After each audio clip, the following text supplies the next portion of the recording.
Alright, what is going on, everybody? It has been a busy couple of hours because what I have done is I have just upgraded one of my reverbs to Butterflight 3.5, and of course we had to download the new configurator here, which is really awesome. It's got the black box explorer and everything like that.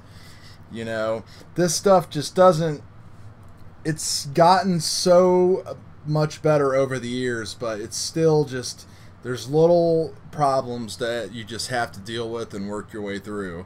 And I, thank goodness, like, I just get lucky. I'm not going to say, oh, I just know 100% what I'm doing, because, you know, I've fumbled around and stuff here for the past couple hours trying to get this working.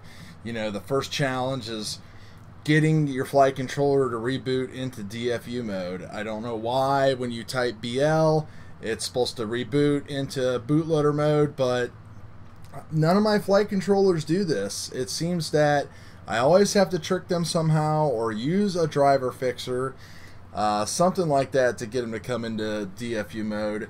But eventually I got this one on here. They always flash right the first time too. I don't know what it is. So I got that working. It got everything flashed over to 3.5. And if you want to see real quick, we'll go ahead and connect up to the board. And I will show you what's going on. This, by the way, has got the Bardwell F4 AKAK. So should be pretty cool. Went through and reset everything up. Now, the one thing I didn't have running before, because I was running Crossfire, was I didn't have SmartPort telemetry. So I wasn't using Lewis scripts or anything like that. So you probably know where this video is going to be going. So I finally got SmartPort telemetry and everything working, and set everything up the way that I had it. Put in some of my PIDs, even though I know those are probably going to be a little bit different. But you can see we're all good on this reverb. So one down, and who knows how many more we're going to do, but not anymore tonight because I'm totally burnt out on it. So now, after you do that, of course, you have to, I had some wiring that I had to redo, and I got that and everything working and blah blah blah. So when I got my Crossfire Micro back in September, October, I had to upgrade the Taranis in order to get Lewis scripts and everything working on the Micro. But then I got rid of the Micro and ended up going with the big boy and didn't have to worry about any of that stuff.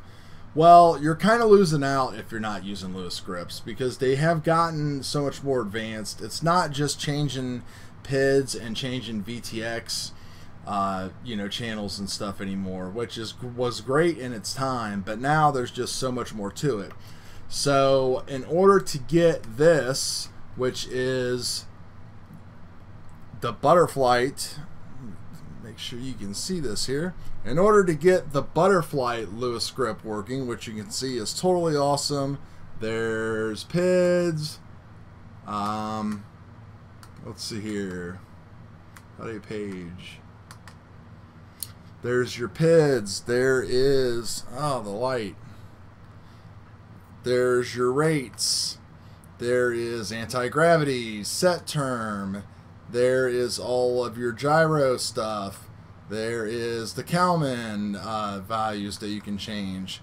Here is the stuff that I can use on my Helio when I want to flash that with something new. But it's flying so good, I don't even want to mess with that one. Then we have, you know, your protocols that you can change from multi-shot to D-shot. You can just do everything on here now. And, you know, here's like, what is that? Camera angles and doing all your camera controls and everything on here. Here's VTX. This VTX doesn't have smart audio.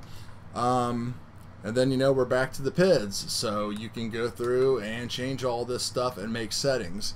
So in order to get to that, though, all of this has to be working correctly, and then you have to update to the newest version of OpenTX 2.2.1. You have to download new SD card contents. You have to delete your old ones. You have to save a backup of your models, and you know, it's just it's just a couple hints. Definitely take your SD card out and put it in your computer to speed things up, because when you're transferring contents, it cuts it from like 15 minutes to like 2. So definitely do that and all that good stuff.